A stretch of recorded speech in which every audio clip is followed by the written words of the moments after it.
Hello दोस्तों, एक बार फिर से स्वागत है जीएन कोचिंग कैंपस में। इस वीडियो में हम बात करेंगे life cycle of lambda phase. अब देखिए क्या है, lambda phase is a temperate phase. Lambda phase एक टेम्परेट फेज है। टेम्परेट फेज का मतलब होता है इसमें वायरुलेंट और नॉन वायरुलेंट दो तरह से होते हैं। वायरुलेंट का मतलब होता है कि जिसमें बीमारी काज करने की क्षमता हो, और नॉन वायरुलेंट का मतलब जो बीमारी काज करने में सक्षम न हो। And is capable carrying out both lytic and lysogenic life cycle. मतलब कि यह लाइटिक और लाइसोजेनिक दोनों लाइफ साइकिल को पूरा करने में सक्षम है। तो सबसे पहले देख लेते हैं लाइटिक लाइफ साइकिल। तो लाइटिक लाइफ साइकिल का मतलब क्या होता है, यह जो वायरस है होस्ट पर आक्रमण करता है, मतलब कि बैक्टीरिया पर आक्रमण करता है और उसके घटकों का उपयोग करके अधिक वायरस का निर्माण करता है और कोशिका को डिस्ट्रॉय कर देता है, मतलब कि नष्ट कर देता है। तो इसे लाइटिक लाइफ साइकिल कहते हैं। तो लाइटिक लाइफ साइकिल में कई स्टेप हैं, जिसमें देखिए सबसे पहले है अटैचमेंट, और फिर है एंट्री, फिर है transcription and translation of early gene. तो अटैचमेंट का मतलब होता है कि जुड़ना, और एंट्री का मतलब कि प्रवेश होता है, मतलब उसके बाद पहले वायरस बैक्टीरिया की सेल से जुड़ जाएगा, फिर एंट्री का मतलब प्रवेश करेगा, फिर transcription and translation of early gene, फिर अर्ली जीन का ट्रांसक्रिप्शन और ट्रांसलेशन होगा। इसके बाद break down of bacterial chromosome, इसके बाद बैक्टीरियल क्रोमोसोम का ब्रेक डाउन होगा। फिर है सिंथेसिस ऑफ स्ट्रक्चरल प्रोटीन, फिर संरचनात्मक प्रोटीन बनेगी। रेप्लिकेशन ऑफ डीएनए का रेप्लिकेशन होगा, फिर असेंबली होगी, एंड फिर क्या हो जाएगा, रिलीज। तो सबसे पहला स्टेप इसमें है अटैचमेंट। अटैचमेंट का मतलब होता है जुड़ना। तो इसको देखने से पहले एक बार डायग्राम देख लेते हैं। डायग्राम में देखिए क्या है, सबसे पहला स्टेप है phage attach to host cell and inject DNA. यह जो बैक्टीरियोफेज है यह होस्ट सेल से अटैच होता है, मतलब जुड़ता है, और इंजेक्ट डीएनए, और अपना डीएनए इसमें इंजेक्ट कर देता है। तो पहला स्टेप हो गया कि जो फेज है यह होस्ट सेल से जुड़ता है और अपने डीएनए को इसमें इंजेक्ट कर देता है। यह जो है कि बैक्टीरिया है, बैक्टीरिया की सेल वाल है, और यहाँ पर बैक्टीरियल क्रोमोसोम है। इसके बाद दूसरे स्टेप में क्या होगा, दूसरे स्टेप में देखिए जो डीएनए है यह इसमें बैक्टीरिया के अंदर आ गया है, और यहाँ पर ये फेज है निकल जाएगा। दूसरा स्टेप है फेज डीएनए सर्कुलाइज एंड इंटरलाइटिक और लाइसोजेनिक साइकिल। जो फेज डीएनए है, मतलब बैक्टीरियोफेज का जो डीएनए है वह सर्कुलाइज हो जाएगा। बैक्टीरियोफेज का डीएनए है यह गोलाकार हो जाएगा, एंड इंटर्स लाइटिक और लाइसोजेनिक साइकिल, और लाइटिक या लाइसोजेनिक साइकिल में प्रवेश करेगा। इसके बाद तीसरा स्टेप है new phage DNA and protein are synthesise and assembled into virion. अब नया फेज डीएनए और प्रोटीन बन जाता है एंड असेंबल्ड इनटू विरियन, और विरियंस में दोनों क्या हो जाते हैं, असेंबल मतलब एकत्रित हो जाते। अब चौथे स्टेप में क्या होता है, सेल लाइसिस, मतलब सेल टूट जाती है, रिलीजिंग फेज विरियन, और इसमें से फेज विरियंस क्या हो जाते हैं, निकल जाते हैं।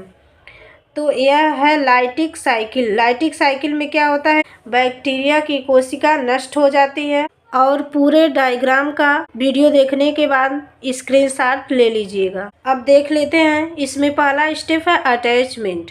अटैचमेंट में क्या होता है, attachment of phase on a surface of bacterium is called adsorption. मतलब कि बैक्टीरिया की सतह पर फेज का जुड़ना ही एडजॉर्प्शन कहलाता है। बैक्टीरिया की सतह पर फेज का जुड़ना ही एडजॉर्प्शन कहलाता है, मतलब कि अधिशोषण कहते हैं। इसके बाद है एंट्री। एंट्री का मतलब होता है प्रवेश। The penetration of phase DNA into the bacterium is called entry.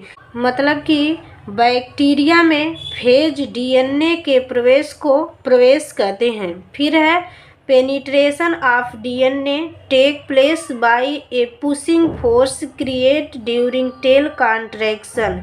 मतलब डीएनए का प्रवेश take place by pushing force create during tail contraction.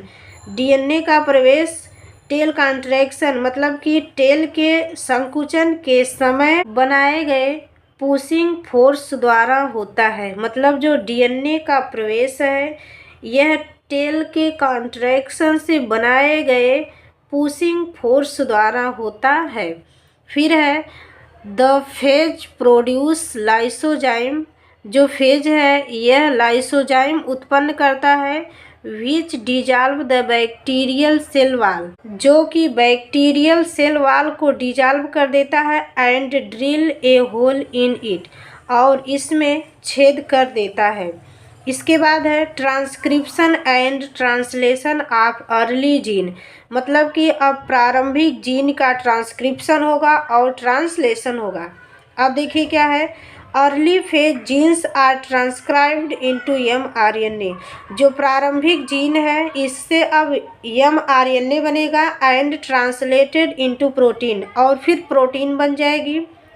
Product of early gene are nuclease enzyme host DNA and RNA polymerase modifying enzyme. और प्रारंभिक gene का product nuclease enzyme host DNA और RNA polymerase modifying enzyme है। इसके बाद है break down of bacterial chromosome. इसमें है super helical DNA become relaxed due to helix. Super helical DNA helix के कारण शिथिल हो जाता है, रिलैक्स हो जाता है। फिर है डिस्टेबलाइजिंग प्रोटीन ऑफ फेज। मतलब कि फेज के अस्थिर protein nuclease digest the bacterial DNA into free nucleotides. मतलब कि इसमें क्या होता है, बैक्टीरिया के डीएनए को मुफ्त न्यूक्लियोटाइड में डाइजेस्ट कर देते हैं। इसके बाद है the free nucleotide remain in the cytoplasm and used OR phase replication. जो फ्री न्यूक्लियोटाइड होते हैं वे साइटोप्लाज्म में रहते हैं और रेप्लिकेशन के लिए उपयोग किए जाते हैं। और इसके बाद है सिंथेसिस ऑफ स्ट्रक्चरल प्रोटीन। मतलब सिंथेसिस ऑफ स्ट्रक्चरल प्रोटीन, संरचनात्मक प्रोटीन का निर्माण। इसमें है the phage utilise host machinery for the synthesis capsid tail fibre core and phage DNA replication. मतलब कि फेज का capsid tail fibre core and phage DNA के सिंथेसिस के लिए होस्ट मशीनरी का उपयोग किया जाता है। इसके बाद है structure protein are the product of late gene of phage. Structure protein phage के बाद जीन के प्रोडक्ट हैं। फिर है this result in accumulation of viral component in bacterial cell cytoplasm. इसके परिणाम स्वरूप बैक्टीरियल सेल साइटोप्लाज्म में वायरल घटकों का संचय हो जाता है। अकुमुलेशन मीन्स होता है संचय होना। इसके बाद है रेप्लिकेशन ऑफ डीएनए। इसमें है phage DNA replication begin at 6 minute of infection. Phage DNA का रेप्लिकेशन इन्फेक्शन के 6 मिनट के बाद शुरू होता है। The phage DNA has unusual nucleotide five hydroxymethyl cytosine. Phage DNA के अनयूजुअल का मतलब असामान्य न्यूक्लियोटाइड 5-हाइड्रॉक्सीमेथिल साइटोसिन होता है। It is synthesized from the cytosine residue of host DNA. मतलब इसे होस्ट डीएनए के साइटोसिन रेसिड्यू से बनाया जाता है। रेसिड्यू का मतलब होता है अवशेष जो बचा रहता है। फिर है DNA synthesis begin with the synthesis of RNA. DNA की सिंथेसिस आरएनए की सिंथेसिस के साथ शुरू होता है। Then DNA polymerase proceed the DNA synthesis by addition of new nucleotide using RNA primer as template. इसमें क्या है, द डीएनए पॉलीमरेज प्रोसीड, जो डीएनए पॉलीमरेज है प्रोसीड मीन्स आगे बढ़ाता है, द डीएनए सिंथेसिस डीएनए के निर्माण को, by addition of new nucleotide नए न्यूक्लियोटाइड को जोड़कर, यूजिंग आरएनए प्राइमर का उपयोग करके, एज टेम्पलेट के रूप में। मतलब हो जाएगा जो डीएनए पॉलीमरेज आरएनए प्राइमर को टेम्पलेट के रूप में उपयोग करके नए न्यूक्लियोटाइड को जोड़कर डीएनए संश्लेषण को क्या करता है, आगे बढ़ाता है। At the end of this step, इस स्टेप के अंत में, phage of DNA molecule accumulate in the host cell. DNA molecule के फेज होस्ट सेल में संचित हो जाते हैं।